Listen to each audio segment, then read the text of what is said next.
nice, like, this isn't happening. I can't believe this is happening. Like, no, no, no, no, no. So I just finished Morningstar. And dare I say it, this might be the best ending to a trilogy that I've ever read. This book was good.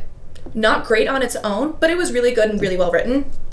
This book was a freaking masterpiece. Honestly, the minute I closed the last page of this book, I immediately started rethinking this because Red Rising truly set the groundwork so that this could be an absolute masterpiece. Yeah. And then I read Morningstar. I need therapy. Pierce Brown is a dog, all right? I love dogs. But the way this man, Pierce Brown, had me like in an absolute panic. Every single chapter in this book is so important. And then you get to the last, say, 40% of this book, and you are just like, this isn't happening. I can't believe this is happening. Like, no, no, no, no, no. And I'll leave it at that.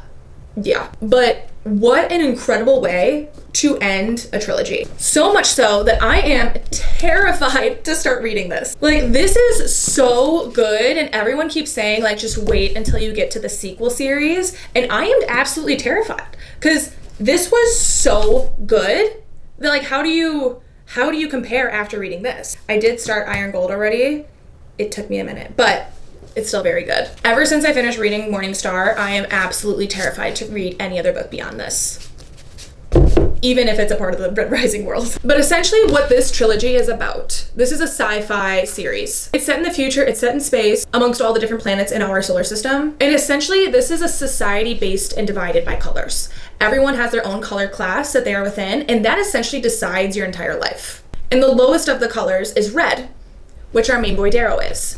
The highest color is gold. Now our boy Darrow is working in the mines because he's been told, like, hey, we need you guys to be these pioneers that set up these planets so that the rest of humanity can survive. In Darrow's mind, he's already a hero. He's doing God's work, right?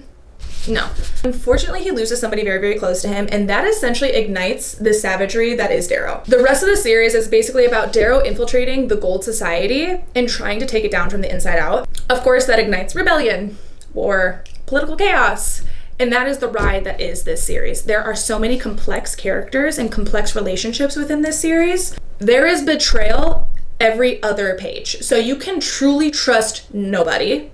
There's also lots of reconciliations. Surprisingly enough, there's a decent amount of forgiveness in this, more than I would have. But hey, Darrow is a good guy. Sometimes. Most of the times, sometimes. But like I said, this series has everything that I look for in a sci-fi fantasy series. Essentially, we have political intrigue, complex characters, interesting world building. I don't know if I could call this like magic, but I guess you could say like suspended reality elements that are within this that are just out of this world. I hate myself sometimes too. This series is truly everything, and it deserves all the hype that it gets. But let's break them down one by one. Essentially, we have Red Rising. Now, this is going to be a controversial opinion. This on its own is overhyped, okay? Just stay with me. This on its own is overhyped. It's really, really good. This is still a 4-star book on its own. So good, but overhyped on its own, right? That is until you read Golden Sun. The moment I closed this book, I essentially was staring at Red Rising and I was like, I'm sorry I treated you so wrong, because this book really lays the groundwork for the rest of the series in such a brilliant way, because this would not have been the masterpiece it was if it wasn't for the groundwork done in Red Rising. So if you're starting the series and you're not loving Red Rising, trust the process. It's okay. I wasn't liking it either. You will change your mind once you read Golden Sun. There was a moment where I almost didn't read Golden Sun because I was like, why, you know? And I'm so happy I continued reading. Honestly, Golden Sun is probably my favorite amongst this trilogy.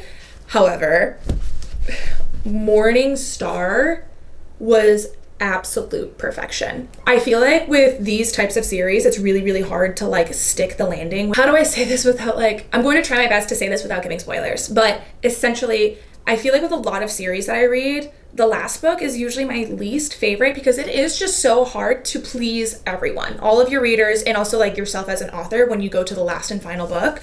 And Morningstar, I don't know anyone who says that they don't like Morningstar or like is unhappy with it. This was everything I was hoping for. This book was a very satisfying last book to the trilogy. It honestly wrapped up this trilogy perfectly. And not only like perfectly, it went above and beyond. When I tell you, I was so like gasped in the last 40% of this book. Yeah, 40%, not 5%, not 10%. The last 40% of this book, I was having so many panic attacks. In a good way. Don't know how else to say that, but in a good way. I'll just say, you just can't trust anyone, including the author. But like, I do trust him. I trust him. He's like one of my favorite authors now. So like, you're gonna be okay. You're gonna just know this: as you get to the end of Morningstar, you're gonna be okay. It's fine. Everything's fine. It's gonna be fine. It's gonna be fine. Nothing's gonna be fine. You're gonna be okay. You're gonna be okay. And look, I am not the biggest sci-fi girly. Like, I enjoy sci-fi. I don't read a whole lot of it.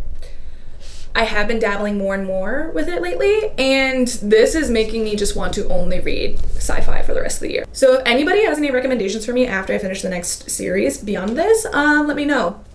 I am still terrified to read any book right now because I fear anything I read after finishing this is just going to be tough. They have some big shoes to fill. Anyways, that's all. Toodaloo.